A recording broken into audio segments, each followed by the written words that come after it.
할렐루야 성도 여러분 반갑습니다. 구봉주 목사입니다. 오늘 구봉주 목사의 묵상 오늘은 신방과 팔복이라는 주제로 이야기를 나눠보려고 합니다. 제가 팬데믹 기간 중에 있었던 신방에 관한 그런 에피소드인데요. 제가 올 초에 신방을 다녀왔습니다. 어디로 갔냐면은 라스베가스로 갔다 왔습니다. 저희 감산인 교회의 교구 목사님 한 분과 함께 두 사람이 라스베가스를 다녀왔습니다. 아니 라스베가스에 무슨 신방할 게 있을까 생각하실 테지만은 마침 그 무렵에 우리 감산인 교회 집사님 가운데 한 분이 라스베가스로 이주하셨어요. 그곳에서 지금 새롭게 그 비즈니스를 일구고 계십니다. 그리고 또 마침 우리 감산인 교회에 또 집사님 한 분이 라스베가스에 오랫동안 사업을 해 오셨어요. 한 10여 년 넘게 사업을 해 오셨는데 그분은 이 LA 쪽과 라스베가스 쪽을 왔다 갔다 하시는 분이십니다. 그래서 이제 집사님들도 보고 싶고 또 라스베가스에 또 새롭게 비즈니스를 하시는데 신방 요청이 와서 저희 스케줄을 조정해서 그렇게 신방을 하기로 했습니다. 그래서 하루 라스베가스에서 하루 호텔에서 숙식을 하기로 했어요.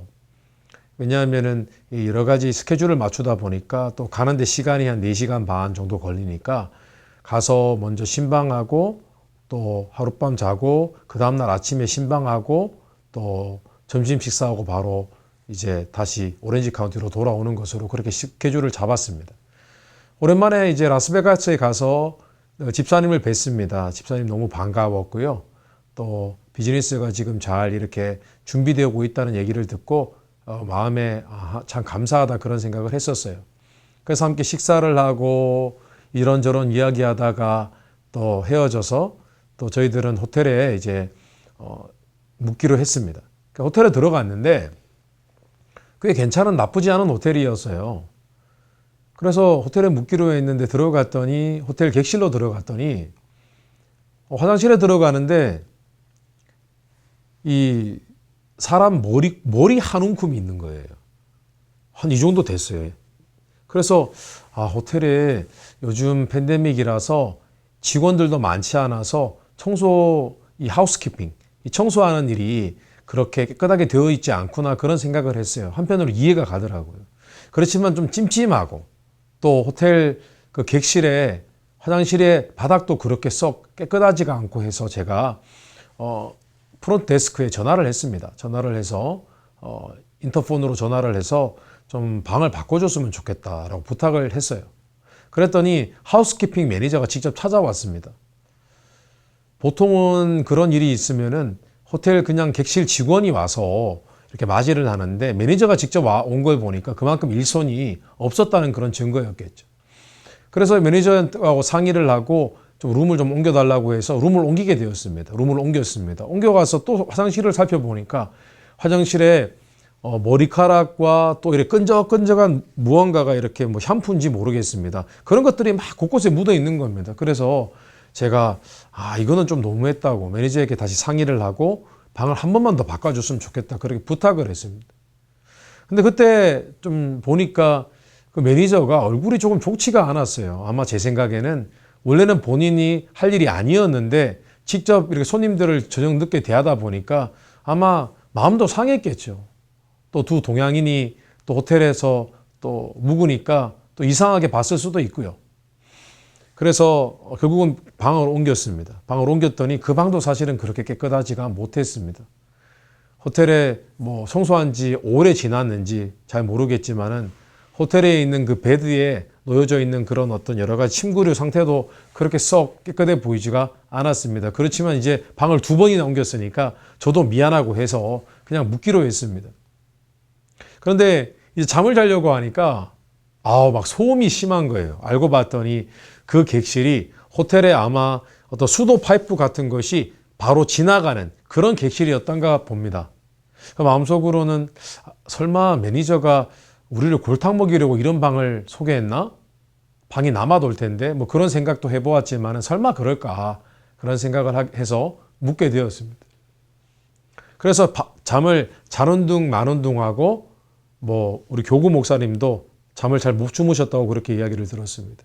그 아침에 대충 일어나서 아침 밖에 나가서 아침 식사를 대충 하고 아침에 또 한 분 우리 교회 집사님 또 신방하고 또 이런저런 이야기를 나누고 또 점심 식사하고 바로 출발을 해서 오렌지 카운티로 돌아왔습니다. 그 오렌지 카운티로 돌아왔는데 이제 며칠이 지났습니다. 제 크레딧 카드, 이 크레딧 카드의 내역서를 보게 되었는데 이상한 점을 발견했습니다. 크레딧 카드에 500불이 차지가 되어 있는 것이었습니다. 그것도 정확히 뭐 500불 몇 전 이것이 아니라 그냥 500불. 그래서 이게 왜 이렇게 500불이 차지되었을까 생각하면서 이게 아마 내가 호텔에 그때 방을 3번 옮겼으니까 그 방 3개를 다 차지했나 보다 생각을 했는데 방은 방대로 차지가 되어 있고 그때 방이 아마 한 20불 정도 됐던 것 같습니다. 택스하고 합쳐서. 그래서 그리고 방 외에 또 500불이 차지가 되어서 이상해서 제가 호텔 객실을 예약하는 그 사이트, 호텔스닷컴이라는 그 사이트에 전화를 해가지고 물어보았습니다. 왜 이렇게 차지가 되었느냐. 그랬더니 자신들과는 관계가 없는 것이라는 겁니다. 그래도 친절한 안내원을 제가 만났던가 봐요. 그래서 안내원이 직접 본인이 호텔에 전화해 보겠다고 이야기를 해 주었습니다. 그분이 호텔에 전화를 했어요. 그리고 제게 말하는 것이 무엇이냐면은 그 500불이 왜 차지가 됐냐면은 제가 호텔 객실에서 흡연을 했다는 겁니다. 흡연한 흔적과 냄새가 있었기 때문에 제게 어떤 페널티가 물렸다는 겁니다. 벌금을 냈다는 거예요. 500불을. 그래서 저는 목회자라고 패스터, 목사기 때문에 나는 담배를 피지 않는다고, 흡연을 하지 않는다고 설명을 했더니 이것은 자기들이 해결할 문제가 아니라 직접 그 호텔로 전화를 해야 된다고 이야기를 하더군요. 그래서 제가 마음에 너무 불편하고 화가 나서 이제 막 따져야지. 그렇게 마음을 먹고 호텔에 전화를 했습니다. 전화를 했는데 갑자기 그런 생각이 들었습니다. 내가 그냥 그때 호텔의 여러 가지 상황, 라스베가스가 팬데믹 때문에 사실은 비즈니스를 잘 못했잖아요. 라스베가스 호텔이 한동안 굉장히 어려움이 있었잖아요. 물론 호텔에서, 은행에서, 정부에서 주는 그런 PPP 론도 받았겠지만은 여전히 예전 같지가 않았을 것 아닙니까? 그리고 그 직원들도 숫자가 적어서 일하는 시간도 줄었을 것이고 또 매니저도 자기가 일할 필요가 없는 부분까지도 일하게 되었을 것이고 얼마나 피곤했을까. 내가 어쩌면 그 사람들 입장에서는 진상 노릇을 했을지도 모르겠다. 그런 생각이 들더라고요. 그래서 제가 이거를 감정적으로 해결할 문제가 아니라 내가 좀 더 솔직히 얘기하고 친절하게 얘기하고 또 내가 실수한 부분에 대해서도 얘기하고 그래서 솔직하게 얘기를 하면 내가 굳이 따지지 않아도 사실 그쪽에서 제가 흡연을 했다고 얘기하고 증거가 없지 않습니까? 냄새가 증거가 날 것도 아니고 서로 증거가 없는 것이죠. 이건 따지면 시간도 오래 걸릴 것 같고 차라리 진심을 얘기하는 것이 낫겠다. 내가 좀 더 정중하게 예의 바르게 대하는 것이 더 낫겠다는 생각이 들었습니다. 그래서 제가 전화를 했어요. 전화를 하면서 이런 사정이 있었는데 내가 보니까 500불이 차지가 됐더라. 나중에 물어보니까 이것이 내가 흡연을 했기 때문에 페널티를 물은 것이다라고 얘기를 들었다. 그래서 그날 있었던 일을 그대로 정직하게 설명을 했습니다. 그날 내가 방을 2번이나 옮겼다. 근데 그날 내가 보니까 하우스키핑 상태가 너무 좋지가 않았다. 그래서 내가 2번이나 매니저한테 내가 컴플레인을 했었는데 아마 그것이 매니저에게는 조금 바더가 됐던가 보다. 내가 아마 어노잉하게 성가시게 느껴졌나 보다. 그래서 아마 그 매니저가 뭔가를 실수한 것 같다. 그렇게 제가 설명을 했습니다. 그럼 제가 미안하다고 했습니다. 너네들 요즘 많이 수고하고 당신들 힘들고 어려운 거 안다. 그래서 내가 그걸 다 이해했어야 되는데 그렇지 못해서 미안하다. 그렇게 제가 영어로 설명을 찬찬히 했습니다. 그리고 제가 설명을 했습니다. 나는 패스터이고 그날 라스베가스 간 것도 내가 뭔가 갬블을 하러 간 것이 아니라 라스베가스의 처치 멤버를 신방 비지테이션 하기 위해서 내가 갔던 것이다. 나는 패스터이기 때문에 스모크를 하지 않는다. 그렇게 설명을 했습니다. 그런데 그 직원은 어차피 직원이기 때문에 제게 그러면 패스터라는 것을 증명해 줄 수 있는 무언가를 내게 얘기를 해라. 그렇게 얘기를 할 줄 알았어요. 근데 제가 차근차근 다 설명을 하고 또 내가 그때 매니저에게 더 나이스하게 했어야 됐고 내가 이해했어야 되는데 그러지 못한 부분에 대해서 미안하다고 그렇게 설명을 다 했더니 그 직원이 그렇게 얘기를 하더라고요. 내가 당신이 패스터인 걸 내가 믿는다. 내가 곧장 500불을 다시 리펀해 주겠다. 바로 그런 대답을 하는 겁니다. 그러면서 미안하다고 얘기를 하더라고요. 최근에 제가 팔복에 관해서 말씀을 전했습니다. 지난주에 팔복에 관한 말씀을 끝을 냈어요. 팔복의 말씀을 제가 묵상하면서 단순히 성도님들께 말씀만 전하는 것이 아니라 저도 제 자신을 많이 돌아보았습니다. 나는 팔복에 나와 있는 이 거듭난 성도들의 특징에 대해서 나는 그렇게 살아가고 있는가? 내가 부족한 점은 없는가? 내가 처음 예수 그리스도를 만났을 때는 그런 성품들이 많이 드러났거든요. 긍휼히 여기게 되고 하나님의 의로우시고 선하신 뜻을 쫓으려고 노력하고 또 성령의 은혜로 말미암아 많이 온유해지고 겸손해지고 그랬었거든.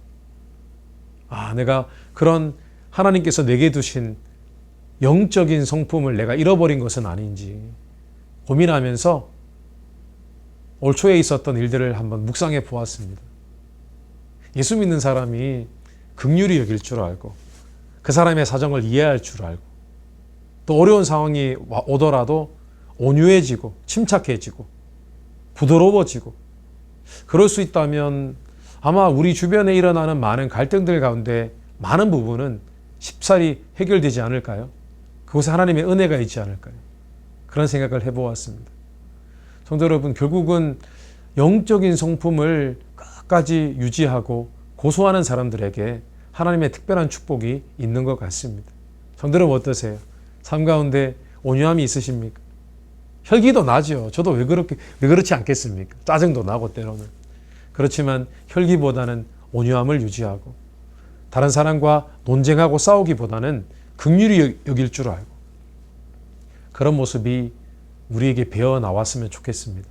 그것이 하나님이 원하시는 것일 것입니다.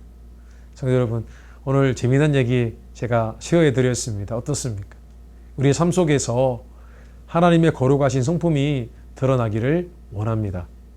그렇게 함께 해요. 오늘 구봉주 목사의 묵상 여기까지입니다. 감사합니다.